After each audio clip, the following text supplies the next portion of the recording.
Top 10 questions pregnant women ask, a cheat sheet for moms-to-be. Pregnancy can be both an exhilarating and scary time. You are bringing new life into the world, but you are also responsible for keeping that little human safe and healthy in your womb for the next 9 months. It is a lot to think about. In fact, according to a study on anxiety during pregnancy and postpartum depression, high anxiety yields a rate of 35% during the period of gestation. Nevertheless, while it is completely natural to feel some level of anxiety during pregnancy, there are measures you can take to help ease your fears. One way to do this is to arm yourself with knowledge. If you are pregnant and feeling overwhelmed, here are the top 10 questions pregnant women ask along with their answers. Questions pregnant women ask. Question number 1. How will I know if I am pregnant? Just missed your period? Been feeling a little off? A few early signs of pregnancy can give you a clue. For most women, the first sign of pregnancy is a missed period. If you are sexually active and have a regular menstrual cycle, a missed period is usually a reliable indicator that you are expecting. This symptom is often accompanied by others, such as nausea, fatigue, and breast tenderness. Despite experiencing such symptoms, however, the only way to be sure that you are pregnant is to take a pregnancy test and consult with your doctor. A drugstore pregnancy kit can usually detect human chorionic gonadotropin, HCG, or pregnancy hormones in your urine about 2 weeks after conception. However, it is best to wait until you have missed your period to take a test, as they are most accurate during this time, or opt for a blood test at your doctor's clinic. Question number 2. When should I see a doctor? If you think you might be pregnant, it is best to see a doctor as soon as possible. They can confirm your pregnancy and get you started on the appropriate prenatal care. You can also start scheduling and attending maternity consultations with a pregnancy expert early on. These visits help to monitor your progress and the development of your baby, as well as prepare you for labor, birth, and motherhood. Question number 3. Should I consult a midwife or an OB/GYN? This question is often top of mind for pregnant women, especially first-timers. The answer will depend on your specific circumstances and preferences. If you are at minimal risk, i.e., you have no history of pregnancy complications, are carrying one baby, and are not expecting twins, then you may only need to see a midwife. On the other hand, if you are high risk, e.g., you have a history of complications, are carrying twins, etc., then you will need to see an OB/GYN. Many first-time moms prefer to consult with both a midwife and an OB/GYN to get a second opinion and cover all their bases. These professionals are trained to deal with different scenarios and can offer you comprehensive care throughout your pregnancy.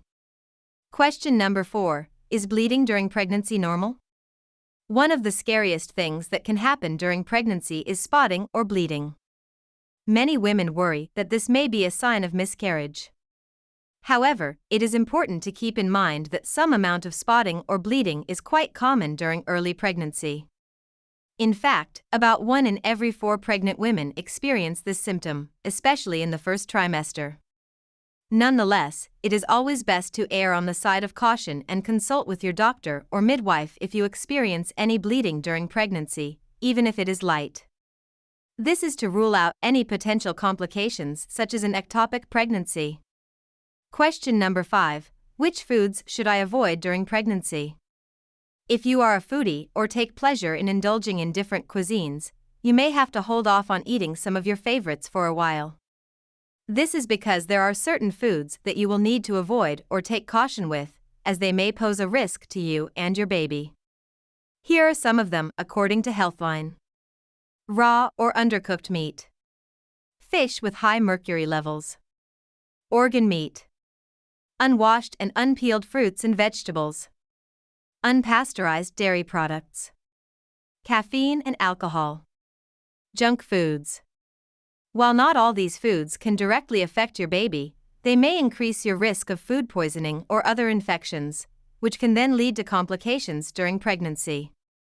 Therefore, it is best to avoid them altogether and have a healthy, balanced diet to keep both you and your baby safe and in good health. Question number 6. Can I still exercise while pregnant? Yes, you can still exercise while pregnant.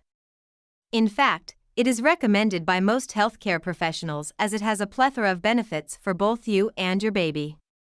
Some of the benefits of exercising during pregnancy include reducing your risk of gestational diabetes, lowering your risk of developing high blood pressure, helping you cope with the aches and pains of pregnancy, improving your mood and energy levels, promoting better sleep, preparing your body for labor and delivery. You should always consult with your doctor or trusted pregnancy expert before starting or continuing an exercise routine during this special time. They will be able to give you specific recommendations based on your health and fitness level. Question number 7. How often should I get prenatal checkups? Prenatal checkups are important appointments that you should not miss. They allow your healthcare professional to monitor your health, the development of your baby, and the potential for any complications. You will need to see your doctor or midwife once a month for the first 28 weeks of pregnancy. From week 28 to week 40, you will need to go for checkups every 2 weeks. After week 40, you will need to go for checkups every week until you give birth. This is to ensure that both you and your baby are healthy, and to catch any potential problems early on. Question number 8. How do I avoid pregnancy complications? The anxiety of having a healthy pregnancy can be overwhelming for some women. However, there are some things that you can do to lower your risk of developing complications during pregnancy. Some of the things that you can do to reduce your risk of complications include eating a healthy diet, exercising regularly, getting enough rest, avoiding stress, visiting your doctor or midwife for regular checkups, communicating with your partner. Pregnancy is a wonderful and amazing time. However, it is also a time when your body is going through many changes. By taking care of yourself and following your healthcare professional's advice, you can help reduce your risk of developing complications and eventually give birth to a healthy baby. Question number 9. When is my due date? We get it. You are excited to meet your little one and you want to know when they will finally make their appearance.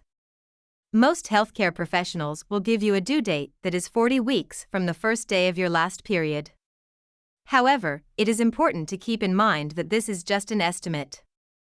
Only about 5% of babies are actually born on their due date.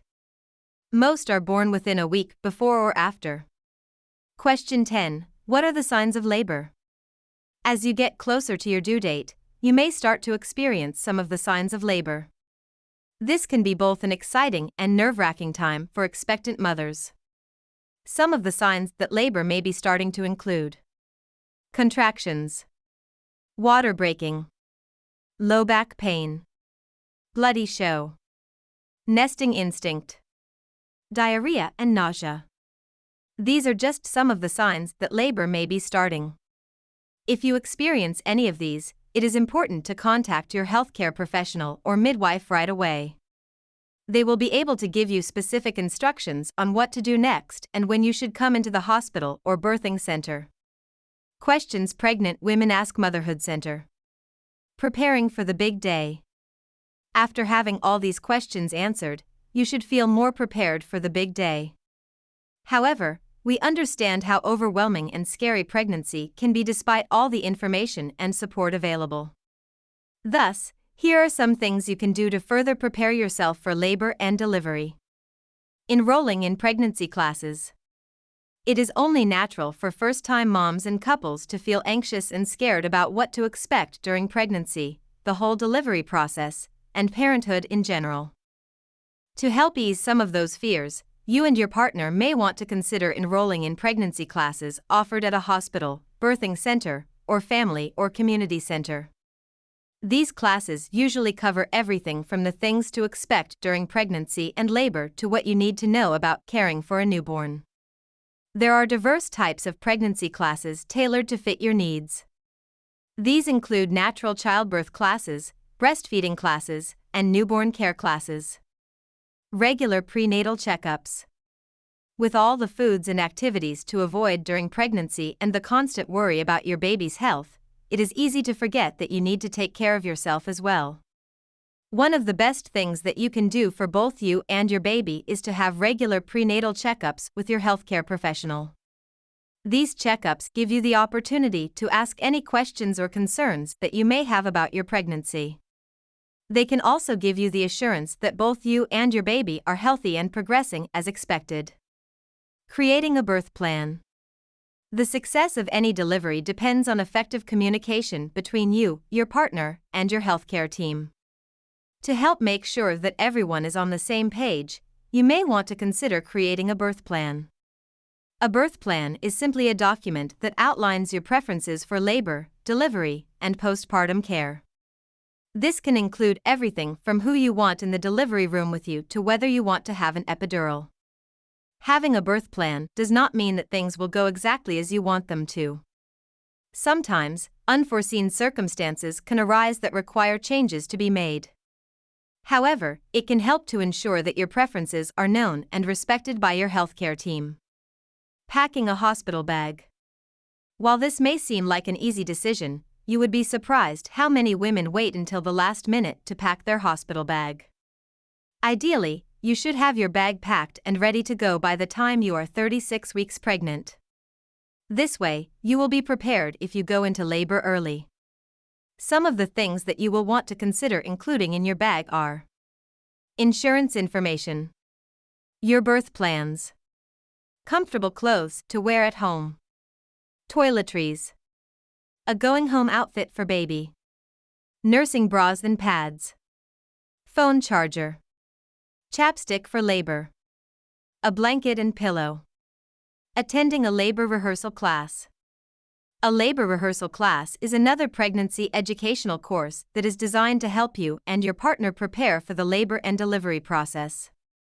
It is a private class led by a Lamaze certified childbirth educator, LCCE, and can take place during weeks 34 to 38 of your pregnancy. During the class, you and your partner will learn different techniques that can help ease the discomforts of labor and practice various positions to know which ones work best for you. Have a support system. Apart from all these educational courses and specific preparation for labor and delivery, one of the most important things that you can do is to build a dedicated support system. Whether it is just your partner or a group of close friends and family members, make sure you have people you can rely on for emotional and practical support. The whole experience of pregnancy and parenthood can be overwhelming, but it is a lot easier to get through it when you have people you know you can count on. Welcome to the world of motherhood. From the time you have first missed your period or seen the 2 pink lines on the pregnancy test, your life has been full of questions. What do I eat? Can I exercise? What is going to happen to my body? As a first-time mom, it is normal to feel overwhelmed and even a little scared about what is to come. But with the right information and preparation, plus a solid support system, you will welcome your healthy little one into the world with confidence. Please contact Motherhood Center to help you get answers to your questions about questions pregnant women ask in Houston. Motherhood Center is the expert in questions pregnant women ask. 3701 W. Alabama STE 230, Houston, Texas, 77027 phone, 713-963-8880.